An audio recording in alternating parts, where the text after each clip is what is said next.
The solution for ending the madness is to take back control over your own money.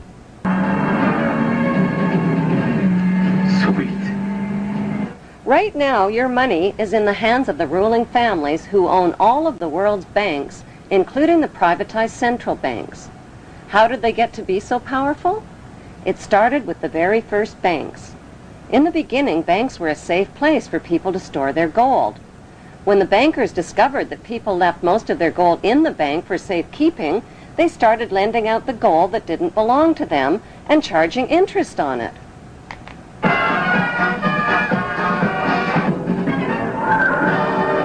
Soon, kings and royalty were borrowing gold from the bankers to finance wars.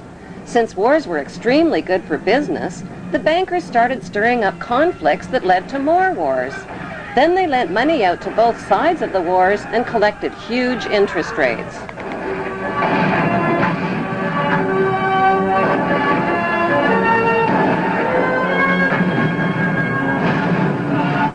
Eventually, the bankers got so rich that they built banks all over the world.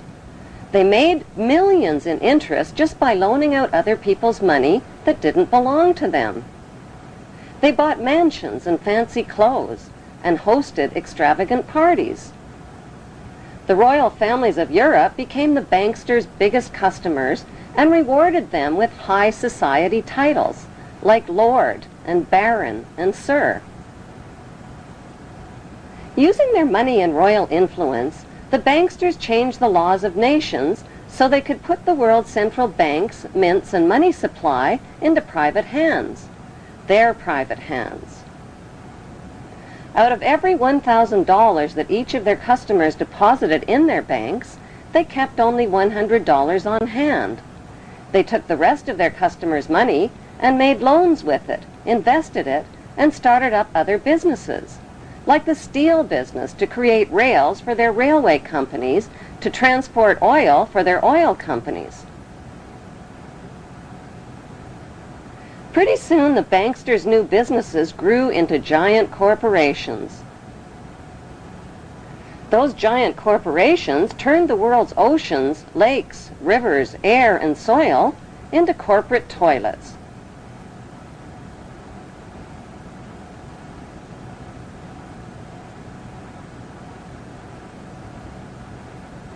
When profits from all their oil, mining, and drug company monopolies soared, the banksters became the world's richest men, but their greed had no limits. They wanted to own the entire world, so they put their heads together and came up with an ingenious scheme to take control of all of the world's money and riches. Whoever owns all of the world's money, they said, owns the world. Using their media corporations, they launched a gigantic advertising campaign. They told people they no longer had to save up their money and wait for all the things they wanted in life. They could have everything they ever dreamed of right now. All they needed was a shiny plastic card. People rushed to fill up their wallets with shiny plastic cards instead of money. Like lottery winners, they went on drunken buying sprees and bought everything in sight, all the things they couldn't afford. Nobody even noticed when their hard-earned paychecks were automatically deposited in the bank without ever being cashed.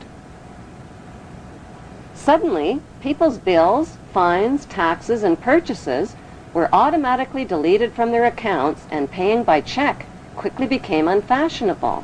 Eventually, money was phased out altogether and replaced with units of credit, which were really nothing more than numbers on a computer screen. Eventually, people sobered up from their drunken spending sprees. What do you mean you got no money? They realized they had traded their hard-earned money for nothing more than a bunch of numbers on a computer screen. Their real money had become virtually unreal. Not only did the banksters own all of the world's money, they now had the power to delete a person's lifetime of savings. But why would these friendly banksters do such an evil thing? To force people's cooperation. This futuristic scenario isn't as futuristic as it sounds. Invisible wrist tattoos with all of a person's credit information have already been developed. So what can you do to take back control over your money before the banksters phase out the world's money system? Withdraw your money from their banks. By putting your money in their banks, you are enriching and empowering them with control over your money and eventually over your life. Cut up your credit and debit cards. Pay only with cash or money order or certified check. What are you doing? People are under the illusion that their money is safe in the bank and that the banksters are honest. The truth is, the money you put in their banks isn't really there. Although there hasn't been a global economic crash since the 1930s, another crash could happen at any time and without warning. Economic crashes don't just happen, they are made to happen. Economic booms and busts are controlled by how much money the banksters put in circulation through their loans and interest rates. People believe Alan Greenspan, who announces U.S. interest rates, works for the Fed, and that the Fed is the U.S. government. The Fed is not the U.S. government. The Fed is the privately owned Federal Reserve banks, which are owned and controlled by the banksters. Every day the banksters move trillions of dollars around the world's banking and financial markets. They decide if the markets go up or down, soar or crash. But why in the world would they want to crash the markets? To destroy people's confidence in the money system and create a dependent, cashless society. According to the Zionist plan written by Adam Weishaupt and Albert Pike, the ruling families will bankrupt the middle class and repossess their private property. They will reinstate the military draft and continue disarming nations until there's no one left to disarm. They will make it illegal to possess a firearm or any other weapon that could be used to resist them. When the crash does come, they'll blame it on the phony war on terror, which they control and finance on both sides. So what else can you do to take back control over your own money? Take all of your money out of the rigged stock markets and money markets. Cash in your treasury bills, bonds, and retirement savings plans. Most of the retirement funds have already been looted. Trade in your paper money for something of real value like gold, silver, and precious metals and stones. So where can you put your cash and valuables besides the bank? In a personal safe or a very good hiding place. It will prove to be much safer than the bank. It's not the neighborhood thieves you have to worry about, it's the global thieves. By keeping your hard-earned money and valuables out of the banks and stock markets, you are depriving the banksters of money for their wars, weapons, and mass murder. You are taking back control of your own money. You know where it is, and it's available when you need it. No interest, no service charges, no bank machines. Many people are under the illusion that their money is printed by the government. Money is not printed by the government.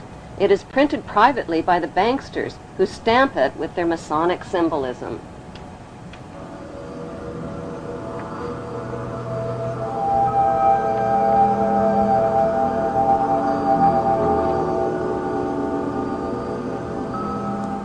Some community groups are creating their own system of money and buying and selling services and goods from each other tax-free. Monopoly money works great. So do IOUs and the barter system. When the crash does come, the markets and all of the banks will be closed for business. If and when they reopen again, your investments will be worth next to nothing, and your paper money will get you only 10 cents on the dollar. Tumbling right from the opening bell, the Dow Jones Industrials plunging more than 650 points. If you think you own your car, your house, or other credit purchases, an economic crash will remind you of who the real owners are. Most people believe that their hard-earned tax money pays for things like roads, bridges, schools, and other public services. The truth is that every penny of your tax dollars pays for your nation's national debt to the banksters. The banksters then loan your hard-earned tax money back to your government and charge interest on it for your basic public services. Before the bombing and theft of the country of Iraq, every citizen in America owed the banksters $70,000 per citizen.